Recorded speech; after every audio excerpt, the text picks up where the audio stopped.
Assalamu алейкум, мөхтәрәм милләттәшләр. Сез Яңа гасыр каналында авыл андагы яшәеш һәм аграр тармакта барган үзгәрешләрне яктыртучы туган җир тапшыруын карыйсыз. Кабат сезнең белән күрешүгә шиксез шатбыз.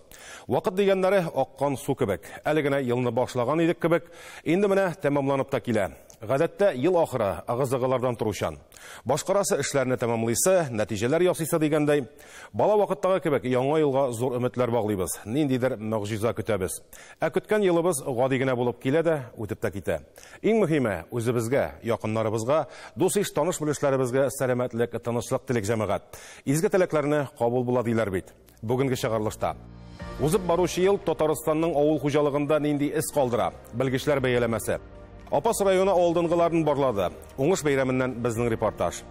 Яңа Әлмирза Кулибиннары тагын нәрсә белән шаккатыра? Үзләре турында төшергән видеоны сез дә күрерсез. Татар көрәшле халык Әлмәт районы Кәләй авылында Зөфәр Шәйдуллин истәлегенә турнир узды. Бүгенге тапшыруның төп темалары әнә шулар.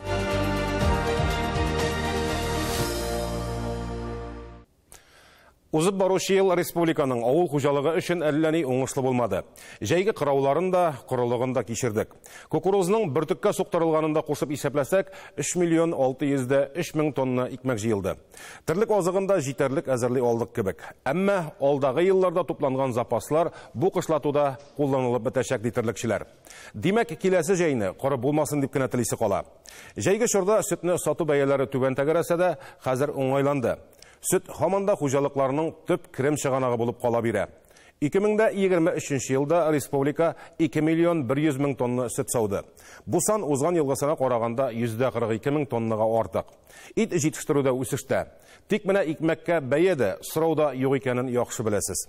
Бу атнада без авыл хуҗалыгы һәм азык-төлек министрының беренче урынбасары Ленар Гарипов белән 2023 ел нәтиҗәләре хакында сөйләштек. Быелгы елда Көзге еллыкта яхшы катламы сакланып калу, яңгырлар булу сәбәпле, быелгы елны технология ягыннан яхшы эшләү сәбәпле без уңышларны әйбәт җыеп алдык.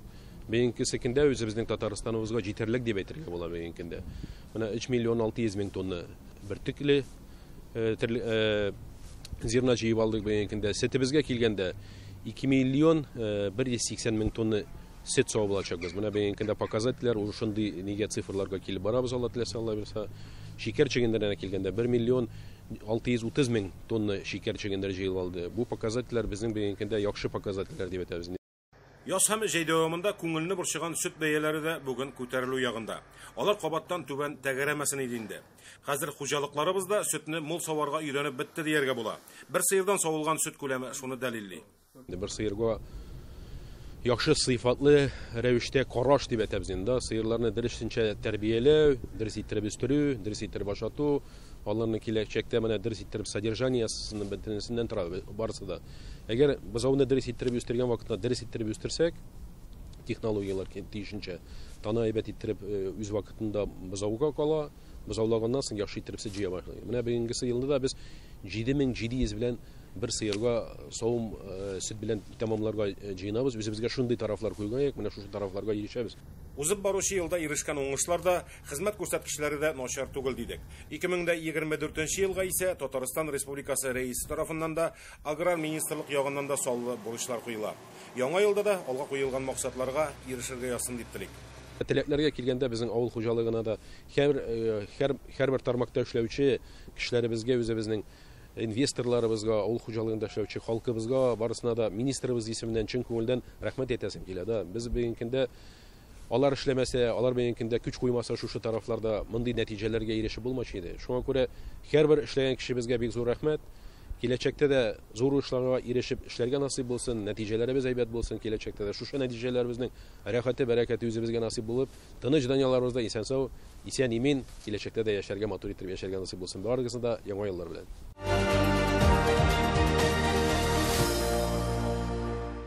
Елның ничек килүенә карамастан авыл хуҗалыгы тармагында эшләүчеләр тырышып хезмәт куйды. Игенчелектә дә, терлекчелектә дә барлык технологияләр төгәл үтәлде. Ә менә уңышның тыйнак булуы анысы инде һава торышына бәйле. Апас районында җыелган уңыштан канәгать игенчеләр. Дөрес, сөтчелек юнәлешендә шактый тырышасылар бар әле. Бүгенге нәтиҗәләр тынычланырга урын калдырмый. Хәзер районда куәтле сөт эшкәртү комбинаты да эшли башлады. Заводны шимал белән тәэмин итеп торырга кирәк бит әле. Районда яңа проектлар да юк түгел. Киләсе елга Акбарыс холдингы Апас районында зур кошчылык комплексы төзергә ниятли. Бу фабрика йомырка җитештерү юнәлешендә эшләр дип көтелә. Узган атнада Апас районы җитәкчелеге алдынгыларны район мәдәният йортына җыеп хөрмәтләде.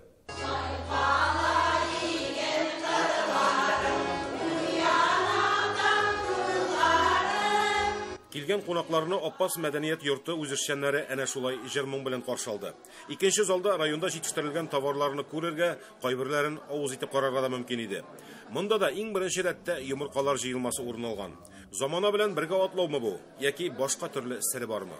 Бүгенге көндә без яңа проектларга кирип китәбез. Менә күргәнегезчә, беренче безнең йомырка ясау комплексы буенча бүгенге көндә безнең проект эшләре тәмамлап бара. Оборудованиеләрнең комплектованиесе билгеләнгән. Алла бирсә, икенче елга төзелешләрен башларга шундый максат куябыз инде. Апаста тормышка ашырылган икенче зур проект сөт эшкәртү комбинаты. Анда көндәлек 200 тонна сөт кабул ителә. Быел 100 миллион сумлык коры сөтне экспортка, ягъни читкә сата алганнар. Киләсе елга янә 40 тонна шимал эшкәртү цехы сафка басачак. Икмәк бәяләре түбән булганлыктан сөтчелеккә игътибарны юнәлтү гадәти күренеш.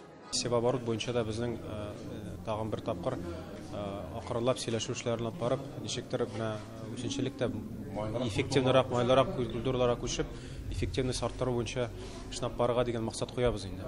Бу терлекчелек тә инде, терлекчелек белән безгә әлбәттә инде ныграк шөгыльләргә кирәк. Аның буенча әйтәсе килә. Шундый комбинат 800 тонна комбинат барлыкка киләч тәүлеккә переработка белән. Ул безгә аның өстендә дә нык итеп эшләячәкбез. Дәвеш авылы фермеры Наилә Әхмәдиеваның ачык һавада яшел тәмләткечләр үстерүен хәбәр иткән идек. Аны алар чит төбәкләргә дә сатты. Хәзер әнә башка төр яшелчә үстерүдә дә үзләрен сынап карарга булганнар. Без бу ел утыртык 10 гектарлап бәрәңге, 12 гектарлап башлы суган һәм калганы яшеллектә булды безнең.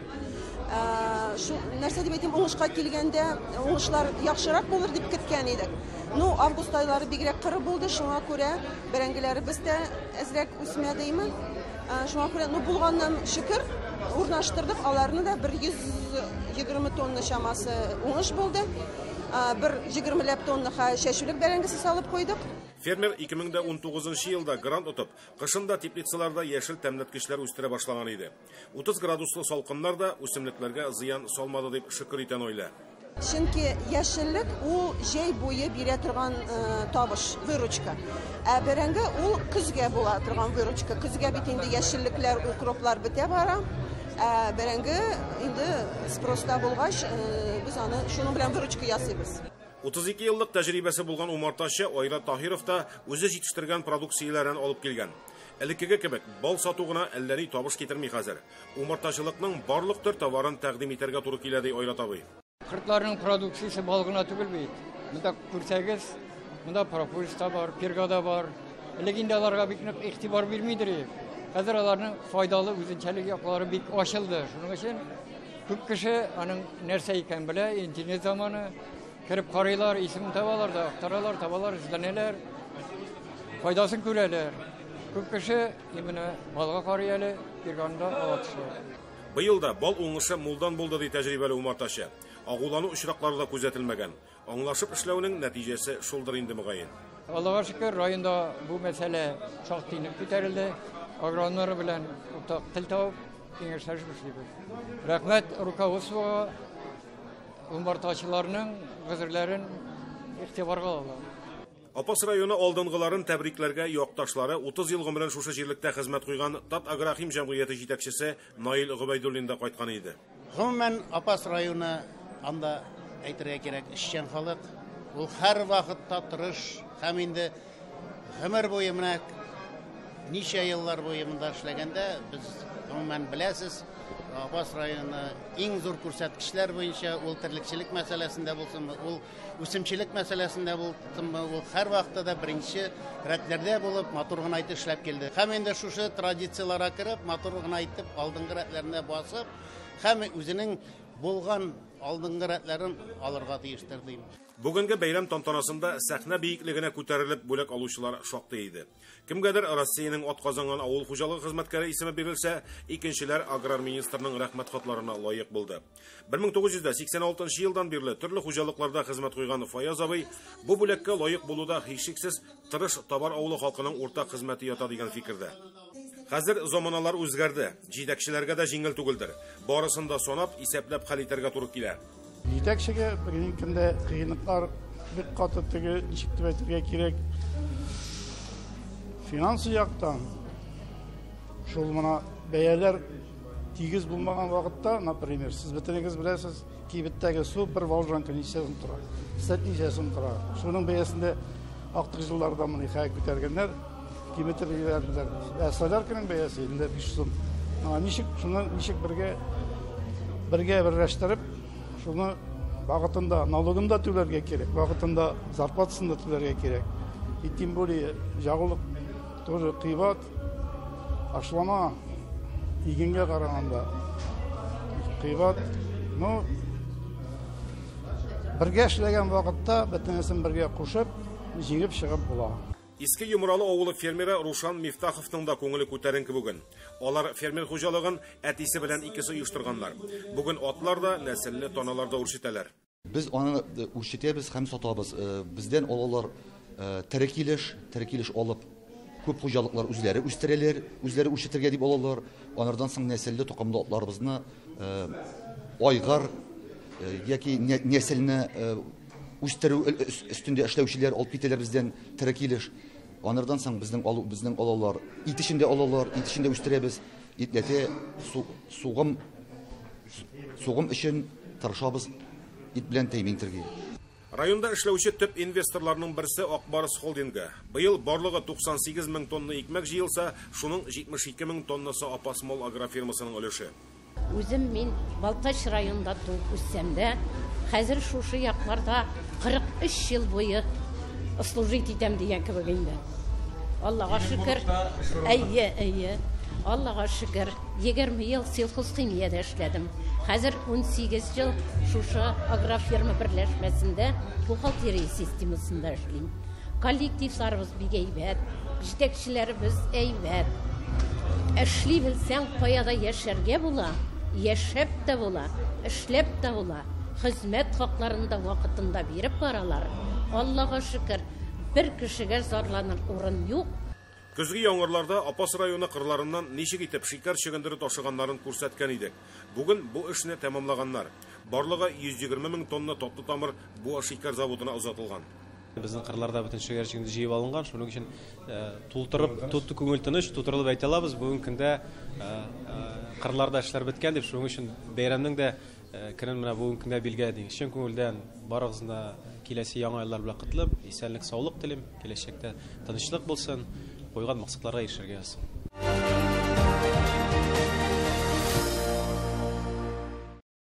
Быелгы корылык бигерәк тә Ютазы, Баулы, Бөгелмә, Ознакай районнарын нык сынады. Шуңа да карамастан көзге яңгырлар бераз коткарды. Уҗыннарыбыз әйбәт тишелеп калды диләр. Кукурузның уңуы да мал-туар бәхетеннән булгандыр. Күмәк хуҗалыкларда сыер асраучы авыл халкы да терлек азыгын җитәрлек әзерләп куйган Ознакай районында. Гомумән, үзеп баручы елны Ознакай районы ничек тәмамлый? Киләсе видеоязма әнә шул хакта. Союз агрофирмасының Чимадурова авылындагы бүлегендә эш кайный. Тимер томыр тавышы чыңлап тора, тимерче мишендә ут сүнми. Агроном да биредә. Киләсе елның уңышы тырма тешенең сыйфатыннан да тора ди Рәҗәп абый. Тырма тешләре заказ бергәне кайтты, ну искеләрен ремонтлый инде. Сыйфаты ничек генә хәм итә ул? Сыйфаты йомшаграк инде, йомшаграк. Нигә тырмалар? Элекләр сыман түгел. Йомшаграк тешләр, бүгеләләр. Элек сына торганнар, хәзер бүгеләләр. Язын бу хуҗалык басуларында 9 тырма агрегаты чыгачак. Инде 15 тырма гына төзәтәсе калды ди Рәҗәп Гыймаев. Яңа елга кадәр бу эш тамамланыр да. Гыйнвардан башка эшләргә дә күчергә була. Илдар Каранов иртә яздан көзгә кадәр басуда. Хуҗалыкта нинди техника бар, барсына да утырырга туры килә икән. Яз көне инде культивация, баранование, ягадан соң инде шәшү. Уже уборкалар ниләр башлангачтан косилка белән сенаж ниткәндә ине. Ягадан соң уборка вакытында пресс-подборщик квадратный белән йөрибез. Кышын иптәшләре белән ремонтта да катнаша, тракторда да эш җитәрлек. Шуңа күрә эш хакы да зарланырлык түгел. Иң мөһиме, һәркемгә эш бар. Нефтяникларга йөрибез, каршы тартабыз, үзебезнең территорияләрне чистартабыз. Самый кыш көне дә эш кирәк бит инде. Булай нормально. Җәен заманча тавыш, тузан керми торган техникада эшләү, кышын аны җылы гаражларда ремонтлау, эш шартлары уңайланган соңгы елларда. Союзаграда моңа аерым игътибар бирелә. Элек безнең бер генә бокс җылытлайды. Теге елны без үзебезнең руководитель решение принимать иттек. Бу боксны тоже җылытарга полностью. Монда бу якны без утын белән ягабыз. Круглосуточно дигәндә. Отопление бар. Бүгенге көндә бар булган техникага монда дефектовка ясап куелган. Запас частьләргә заказ бирелгән инде. Бүгенге көндә малайлар безнең отпуска, кемнәр отпуска чыга, техникаларын полностью әзерләп куялар. Бүгенге көндә запчастьлар безнең 90% уже силкаларга запчастьлар кайтты, складларда. Алла бирсә, яңа елдан соң ныгытып ремонтка тотынабыз. Бүгенге көндә уже складларда запчасть бар. Күңелне шунысы җылыта, авыр ел булса да уже запчастьлар бүгенге көндә бар. Агрофирманың 60% техникасы чит илнеке. Алайда булдыра алганча ремонтны үзләрендә ясауны кулайрак күрәләр. Хәзерге бәяләр белән әлбәттә үзең эшләгән арзанракка төшә. Иномаркалар бүгенге көндә безнең почти 50% үзебез асыбыз. Я кайбер авыррак техникалар ремонтка җибәрә. Безнең үзебезнең бар моторны сых, бар коробкалар, двигательләр аерым ясыйбыз бөтен әйберне. Без аны күрмибез. Булай үзебез җиганда нәрсәсен алмаштыра кирәк, шусын алмаштыра, кайсын калдырып була. Ул бүгенге көндә тагын экономиягә бәйле. Быел Союзаграда киндер үстереп караганнар. Бу культуралар өчен генә агрофирмада 600 миллион сумлык техника алынган. Тик бу майлы культураларны үзебездә үстерү генә җитми, аны эшкәртеп сатсаң отышлырак икән. Безнең завод бүгенге көндә төзелә. Бездә 2 еллык запас бар уже. Завод төзелү белән ул бетәчәк. 2нче елга объемнар бүгенге көндә билгеле, 2нче елга әзерлекләр бара уже. Дөнья хәленә, һава торышына карамастан, авыл хуҗалыгы эшчәннәре гел хезмәттә. Киләсе елны уңыш уңсын дип, үзләреннән торганын җиренә җиткереп башкара. Югыйсә быел Азнакай районының аграр тармагына авырга туры килде. Беренчедән инде безнең шушы корылык бит инде 3 ай буе май айыннан бирле 1 грамм яңгыр да яумады. Шулай инде әле тагын 3 көн буе, 4 көн буе салкын көннәр булды бит инде. Кырау сукты. 17 градуска хәтле салкыннары безнең инде барыбер безнең авыл хуҗалыгы хезмәтчәннәре кәефләрен төшермәделәр. Булган ипиләребезне, игеннәребезне җыеп алдык. Икмәкләр уңмаса да сөт күләме арткан Азнакайда. Иң зур саннар шул ук Союзагро хуҗалыгында, башкаларда алардан калышмый. 200 тоннадан артыграк сөт савабыз. Бу инде бик яхшы күрсәткеч безнең өчен уртача 20 килограмм тәшкил итә бер сыерга. Монда инде үзебезнең Актүбә бистәсендә үзебезнең Союзагро оешмасы бик матур итеп эшләп килә. Бүген 100 тонна сөт савалар, бер сыерга 30 килограмм. Шулай инде Агросила, агрофирма Азнакай 75 тонна сөт савалар бүгенге көндә 45 сыерга исәпләнгән мегаферма эшли башлады. Һәм инде калганы инде шул калган хуҗалыкларда, фермерларда 200 тонна сөт әле безнең районыбызда булганы юк. Инде сөт бәяләре дә күтәрелә башлаган. Азнакай районында аның литрын 35-37 сумга тапшырган хуҗалыклар да бар. Шәхси хуҗалыклар ни хәлдә соң? Ирекле авылында 30 елга якын мал асрап яшәүче Арслановлар гаиләсе быел күпләр кебек җәен сөтне 14 сумга тапшырырга мәҗбүр булганнар. Кайчандыр 3 сыердан башлап, бүген алар 10 соты җирдә 14 сыер асрый. Хуҗалыкны киңәйтсәң дә булыр иде, җире юк диләр. Безнең менә шушы 10 соты җирдә менә шушында бөтен әйбер безнең. Безнең бәрәңге бакчасы да юк, шушы 10 соты җирдә без. Дальше зурайтырга возможность юк. Юк, безнең пой җире дә юк, монда җирдә юк. Бәрәңге җирен инде менә моннан каршыдан инде ансын арендага алдык. Пишәннәрне дә шунда иябез. Урын булмагач, үгез бозауларны да сатып баралар. Бар көч сөт җитештерүгә китә. Аның өчен 19-нчы елда хөкүмәт ярдәме белән мал торагы да төзеп куйганнар. Сөтне сөт җыючыга тапшырабыз. Бүгенге көндә шул 26 сум белән сөтне алып китәләр. Җәй көнендә бик авырга туры килде, конечно, менә бу сөтләрнең хаклары 14 тәңкәгә төшеп бетте бит инде. Районда эшләп килүче Бәрәкәт авыл хуҗалыгы кооперативы үз әгъзаларына һәр литр сөт өчен 29 сум түли. Ул әгъзалар безнең күбрәк үзебезнең организацияга якынрак булган ниләр инде, бик тәгә читкә барып торып йөрү әлбәттә ки не бит инде. Монда хәтлек да ераграк кыш көне юллар да бик ни Алла бирсә, менә күрдек, яштык, сөт биясе түбән икән, 26 сум. Монда да җибәрәбез машинаны. Ил күләм сөткә бәяләр төшү билгеле бу кооператив эшенә дә тискәре тәэсир иткән. Тик боегып утырырга түгел, яңа ысуллар эзләргә туры килде ди Рамис. Чынлап та җәй көннәре бик кыен булды сөт белән. 18 тоннага якын сөт җыядыр җәй көне. Сөт биясе зрәнәк кимәдә. Зрәнәк төште, ансы бер хәл. Ул заводларга кирәкми башлады. Менә бу хәзерне безгә юл эзләргә кирәк. Нәрсә эшләтергә бу сөтне? Туктатыргамы, халыкка әйтергәме, сөт саумагыз, сыер саумагыз дип, сыерларга әйтергәме, сыер саумагыз, сөт бермәгез дип. Безнең инде һәр бер вариант калды. Бөтенләй сөтне эшкәртергә. Бүгенге көндә көн саен 10 тоннага якын сөт эшкәртәбез. Кооператив җитештергән продукция Азнакайдан башка тагын күрше районнарның 70 кибетендә сатыла. Мондый уңышлы эш авыл хуҗалыгы министрлыгы ярдәме нәтиҗәсе дә, ди Рамис Сахапов. Ирекле авылында бүгенге көндә Арслановлар белән тагын бер гаилә сыерларын көтүгә чыгара. Бөтен авылдан 2 хуҗалык. Ә мондый кооперативлар эшләп торса, бәлки авыл көтүендәге сыерлар саны да артыр иде. Кая барабыз инде? Бүтән эш юк бит инде ул. 15 башка торган инде. Кешегә эшләп бирсе килми хәзер.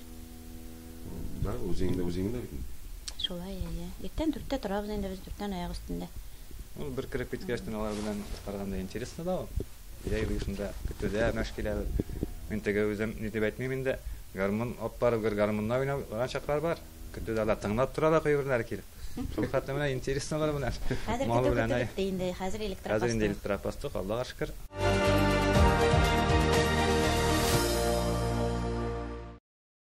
Шәһәр һәм район үзәкләрен яңа елга матур итеп бизиләр. Авылларда алардан калышмый. Кардан төрле сыннар ясыйлар, капка төпләрендә, үй диварларында төрледән-төрле утлар җимелди. Узган тапшыруларның берсендә Әлки районы Югары Әлмирза мәктәбе укучыларының илдә беренче чыккан тракторны ясаулары турында сөйләгән идек. Бүген дә хезмәт укытучылары Марис Лутфуллин белән кәкре агачлардан аждаһа ясап куйганнар. Һәм яңа елның символын видеога төшереп безгә дә җибәргәннәр. Югары Әлмирза укучыларының иҗат җимешен сезгә дә тәкъдим итәргә булдык. Кадерле ватандашларыбыз, сезне киләчәк 2024 ел аждаһа елы белән тәбрик итәбез. Бу ел сезгә исәнлек, саулык, бәхет, шатлык китерсен.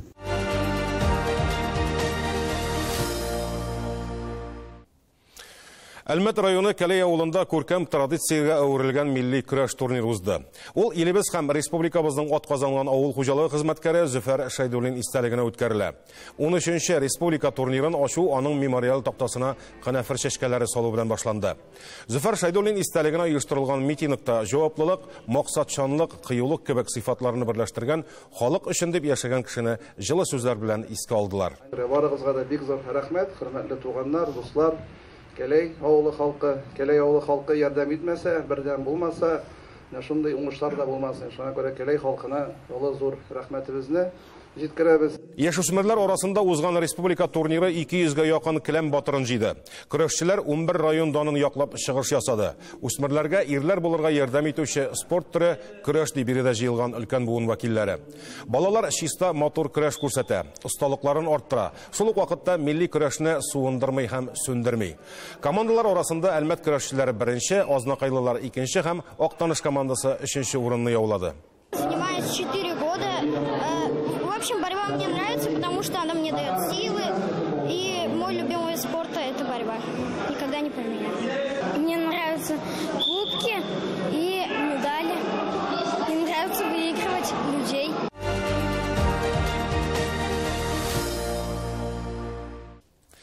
Туган җир тапшыруының бүгенге чыгарылышы тәмам. Тапшыруның иҗат төркеме чираттагы бер айлык ялга туктый.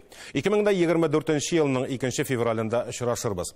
Барыгызны да яңа ел белән тәбрик итәбез. Еллар тыныч, үзебез исән сау булыйк. Аллаһ саулыктан аермасын. Аждаһа елында да аралашып, уңышларга куанып яшәргә язсын.